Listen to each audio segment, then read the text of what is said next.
शनिवार की सुबह ब्लॉक बलदेव के नजदीकी गांव अवरैनी में स्थित श्री धाम बालाजी मंदिर पर न्याय के मालिक के रूप में जाने वाले देवता शनि महाराज की प्रतिमा को वेद मंत्रों द्वारा स्थापित किया गया, जिसमें सर्वप्रथम गांव अवरैनी से पदयात्रा निकाली गई, जिसमें शनिदेव के प्रति आस्था भाव दिल में लिए बच्चों के साथ साथ माता और बहनों ने भी बढ़ चढ़कर हिस्सा लिया और पुण्य लाभ कमाया। जी, और क्या आयोजन रखा गया था मंदिर में? धाम बालाजी मंदिर पर श्री शनिदेव महाराज की प्राण प्रतिष्ठा की गई है और बहुत दिनों से ग्रामवासियों की अभिलाषा थी कि गांव में भी एक शनिदेव का मंदिर होना चाहिए। आज बजरंगबली की कृपा और दाऊ बाबा के आशीर्वाद से ब्रज क्षेत्र में अवैरणी गांव में और शनिदेव की आज प्राण प्रतिष्ठा की गई है, जिसमें भक्तों ने बहुत आनंदपूर्वक भाग लिया है और आशा है कि न्यायाधिपति शनिदेव सभी की इच्छा मनोकामना पूर्ण करेंगे। विकास कार्यों की श्रृंखला को आगे बढ़ाते हुए बलदेव विकास खंड बलदेव के ब्लॉक प्रमुख राजपाल सिंह भरंगड़ ने अपने कर कमलों द्वारा लोकार्पण का कार्य बलदेव विकास खंड के गांव झरौटा में किया। इस मार्ग के बन जाने से आसपास के कई गांव के लोग इस मार्ग से होकर आवागमन कर सकेंगे।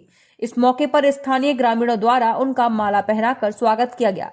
साथ ही स्थानीय ग्रामीणों का कहना था कि आज से पहले कभी किसी जनप्रतिनिधि ने इस मार्ग की सुध नहीं ली, लेकिन ब्लॉक प्रमुख द्वारा कराए गए इस कार्य की सराहना ग्रामीणों द्वारा अवश्य की गई। क्षेत्र पंचायत निधि से कराए गए इस इंटरलॉकिंग निर्माण कार्य की लागत लगभग 4 लाख रुपए आई है। वहीं ब्लॉक प्रमुख की मौजूदगी में नारियल फोड़कर इसका उद्घाटन किया गया। इस मौके पर बलदेव ब्लॉक प्रमुख राजपाल सिंह भरंगड़ ने बताया कि ऐसा है, हम जो खड़े हैं यहाँ, ये हमारे बलदेव के झरौटा पंचायत है और इस पंचायत में ये रास्ता बाईपास रास्ता है जो बिरौना वाले रास्ते को जोड़ता है। मुख्य मार्ग था ये और इस रास्ते को हमने, हमारे गुल्लू सरपंच जी भी गए थे हमारे पास, जो है पहलवान जी भी गए थे। ये हमने जो है पत्तो सिंह जी के मकान से हाकिम पहलवान जी के मकान की तरफ बिरौना वाले रास्ते पर इसको जोड़ा है। इस रास्ते से मैं समझता हूँ पूरे गांव को, बिरौना को, सभी गांवों को इसका फायदा मिलेगा। ये रास्ता बहुत ही खराब था, खराब रास्ते की वजह से इसको सबसे प्रायोरिटी पे लिया और इस कार्य को कराया गया है। कितनी लागत आई है? इसकी लागत मैं समझता हूँ लगभग ये 75-80 मीटर इसकी लंबाई है, चौड़ाई भी इसकी कहीं 3 मीटर है, कहीं 4 मीटर है। लगभग इसकी लागत 4 लाख के समथिंग है। बलदेव विकास खंड के गांव नगला लोका में खेलकूद को बढ़ावा देने के उद्देश्य से स्थानीय ग्रामीणों द्वारा प्रतिवर्ष की भांति इस वर्ष भी विशाल शूटिंग वॉलीबॉल प्रतियोगिता का आयोजन किया गया। इस कार्यक्रम का आयोजन समस्त ग्रामीणों द्वारा हर वर्ष किया जाता है, जो कि इस वर्ष भी आयोजित किया गया, जिसमें बलदेव के ब्लॉक प्रमुख राजपाल सिंह भरंगड़, भारतीय किसान यूनियन भानुकुट के जिला अध्यक्ष देवेंद्र पहलवान सहित सभी ग्रामीणों ने बढ़ चढ़कर इसमें भाग लिया। टूर्नामेंट में भाग लेने पहुंचे ब्लॉक प्रमुख का स्थानीय ग्रामवासियों ने पटका पहनाकर स्वागत सम्मान किया और साथ ही उन्होंने सभी खेल खेलने आए खिलाड़ियों से परिचय प्राप्त किया। ये नगला लोका में कई दिन से टूर्नामेंट का कार्यक्रम चल रहा है, आज इसका फाइनल होना है। मैं समझता हूँ यहाँ जो है विभिन्न जिलों से कई टीमें आई हैं और देखकर बहुत अच्छा लगा है। आज ये हमारे यहाँ तीसरा दिन है, चौथे दिन समाप्ति की ओर है। जो अभी हमारा टूर्नामेंट चल रहा है वॉलीबॉल प्रतियोगिता, पूर्व में हमारे यहाँ ये पुराना खेल है जो हमारे पूरन पहलवान जी इसके बहुत अच्छे प्लेयर रहे हैं। हमारे रंजन सिंह नेताजी बहुत अच्छे प्लेयर रहे हैं, शेर सिंह भैया जी और हमारे बीओ साहब हैं रीतराम जी, जो आज जिले को संभाले हुए हैं। और ये हमारी पुरानी परंपरा रही है कि यहाँ टूर्नामेंट कराने की, और ये टूर्नामेंट इतना भव्य और उत्साह के साथ होता है। इसमें सारी बस्ती का योगदान रहता है, सारे ही लोग इसमें सहयोग करते हैं, कोई तन से, कोई मन से, कोई धन से। मथुरा वीआईपी मूवमेंट के चलते मथुरा के बीएसए रोड से भूतेश्वर तक जाम लग गया, जिसमें स्वास्थ्य सेवाएं सहित आम जनमानस परेशान रहा। 14 फरवरी 2021 को वीआईपी मूवमेंट के चलते मथुरा वृंदावन में प्रदेश के मुखिया योगी आदित्यनाथ आने से प्रशासन द्वारा यातायात के साथ साथ सुरक्षा व्यवस्था, साफ सफाई व्यवस्था पूरा ध्यान दिया गया एवं वीआईपी मूवमेंट सुचारू रूप से चलता रहे, उसी के लिए रात दिन प्रशासन ने प्रयास किए और वृंदावन पहुंचने वाले लोगों को यातायात व्यवस्था के तहत रूट को डाइवर्ट किया गया, जिसके चलते मथुरा के बस स्टैंड से भूतेश्वर तक लोग जाम में फंसे रहे और वाहनों की लंबी कतार रोड पर दिखाई दी। घंटों जाम में फंसे लोग परेशान होते रहे और प्रशासन को कोसते हुए नजर आए। वीआईपी रूट के कारण कई रूट पर आवागमन पूर्णतः बंद दिखाई दिया एवं कई रूटों को डाइवर्ट भी किया गया। श्रद्धालुओं को आवागमन में कई घंटों तक जाम में फंसे होने को मजबूर होना पड़ रहा है, जिसके चलते प्रशासन की लाख कोशिशों के बावजूद यातायात व्यवस्था की पोल खुल गई। शराब के नशे में गाड़ी चालक ने परिक्रमा मार्ग में जा रही ई रिक्शा एवं गन्ने के रस निकालने की मशीन को अपनी गाड़ी से ठोक दिया। मामला गोवर्धन जतिपुरा परिक्रमा मार्ग का है, जहां बाहर से आई गाड़ी सामने की साइड से आ रही ई रिक्शा में जाकर टकरा गई, जिसके कारण परिक्रमा मार्ग में परिक्रमा दे रहे श्रद्धालु बाल बाल बचे। वहीं गन्ने के रस निकालने वाली मशीन में जाकर गाड़ी टकरा गई। वहीं सूचना पर पहुंची पुलिस गाड़ी चालक को गाड़ी सहित थाना गोवर्धन ले आई।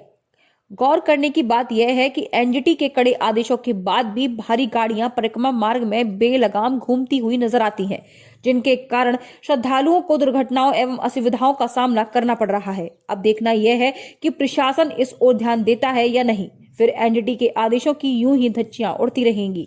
जा रही थी और गाड़ी आई थी स्पीड में कम से कम 60 की बैठ और पीछे से ठोक दी थी। तो ये एक परिक्रमा मार्ग है, इसमें गाड़ी यहीं की लोकल थी या बाहर की थी? बाहर की थी। तो जैसा कि परिक्रमा मार्ग में गाड़ियाँ अलाउड नहीं है, उसके बावजूद भी यहाँ गाड़ी देखने को मिलती हैं। पहली गाड़ी आई थी या उससे पहले भी गाड़ियाँ आती हैं?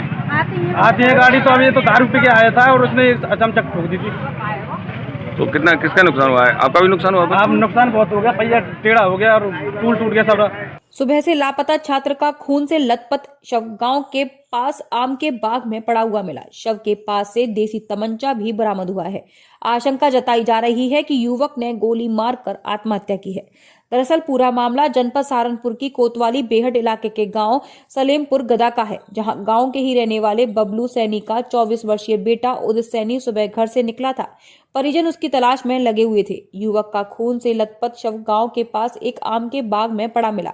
शव के पास एक तमंचा भी बरामद हुआ है। आशंका जताई जा रही है कि युवक ने गोली मारकर आत्महत्या की है। मृतक युवक लोकल यूनिवर्सिटी में बी फार्मा का छात्र बताया जा रहा है। सूचना मिलते ही मौके पर परिजन व ग्रामीणों की भीड़ इकट्ठा हो गई।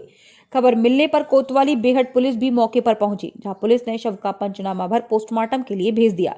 छात्र की मौत से परिजनों में कोहराम मच गया। वहीं घटना की संबंधित जानकारी देते हुए एसपी ग्रामीण अतुल शर्मा का कहना है कि ये थाना बेहट क्षेत्र में गांव पड़ता है सलेमपुर गदा। वहां से दिन में सूचना मिली थी कि एक लड़के का शव जो है वहीं पास में बाग में पड़ा हुआ है। वहां पर जाकर जब छानबीन की गई तो लड़के का नाम जो है उदित पुत्र वीरेश कुमार सैनी, ये वहीं उसी गांव का ही था। और ये जो है इसके बारे में पता किया गया तो पता चला कि ये काफी टाइम से डिप्रेशन में था। इसके शव के पास से भी तमंचा मिला है और उसमें फायर एक ही राउंड है जिससे फायर किया गया। तो इससे यही लग रहा है कि इसने सुसाइड किया है। बाकी इसके शव को जो है पोस्टमार्टम के लिए भेज दिया है और इसमें आगे कार्रवाई कराई जा रही है। भारत की राजधानी दिल्ली के मंगोलपुरी में बजरंग दल कार्यकर्ता रिंकू शर्मा की घर में घुसकर जिहादियों द्वारा की गई नृशंस हत्या से आक्रोशित अलीगढ़ महानगर के सैकड़ों युवाओं ने बजरंग दल अलीगढ़ के महानगर संयोजक गौरव शर्मा के नेतृत्व में मोमबत्तियां जलाकर महानगर के गांधी पार्क चौराहे के चारों ओर श्रृंखलाबद्ध खड़े होकर विनम्र श्रद्धांजलि अर्पित की। इस मौके पर उपस्थित बजरंग दल कार्यकर्ता व महानगर के अन्य राष्ट्रवादी संगठनों के पदाधिकारियों और कार्यकर्ताओं को संबोधित करते हुए गौरव शर्मा ने कहा कि भारत में गजवाए हिंद की अवधारणा को पूरा करने के लिए इस प्रकार कायरतापूर्ण हत्याएं की जा रही हैं। रिंकू शर्मा की हत्या इस्लामिक जिहादियों द्वारा की गई। यह पहली हत्या नहीं है, न ही आखिरी हत्या है, किंतु इस्लाम के इस घिनौने चेहरे का खात्मा करना ही होगा। मंगोलपुरी में एक बजरंग दल कार्यकर्ता की कुछ जिहादियों ने घर में घुसकर हत्या कर दी और ये कोई पहली घटना नहीं है। अकेले दिल्ली में ही 10-12 घटनाएं ऐसी हो चुकी हैं और केवल भारत में ही नहीं, फ्रांस हो, इटली हो, मलेशिया हो, बहुत सारे देशों में भी एक जिहाद चल रहा है। और इनका सीधे सीधे एक लक्ष्य है कि विश्व के अंदर अगर कोई मजहब रहे तो वो रहे इस्लाम। मैं पूछना चाहता हूँ और मैं आपको बता दूँ, इनकी जो आसमानी किताब है, इनकी उस आसमानी किताब में ये सब करने के लिए इनसे कहा गया है। एक तरफ तो इनसे कहा गया है आसमानी किताब में कि आप शराब नहीं पिएंगे और दूसरी तरफ कहा गया है कि अगर आप किसी काफिर की हत्या करते हैं, काफिर माने हिंदू, अगर आप किसी हिंदू की हत्या करते हैं तो आपको जन्नत नसीब होगी।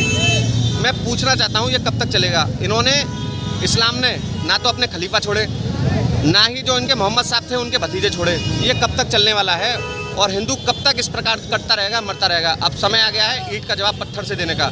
अगर ये हमारे ऊपर किसी भी प्रकार का इस प्रकार की घटना करेंगे तो मैं आपको बता दूं, ईंट का जवाब पत्थर से दिया जाएगा और टिट फॉर टैट, जैसे को तैसा।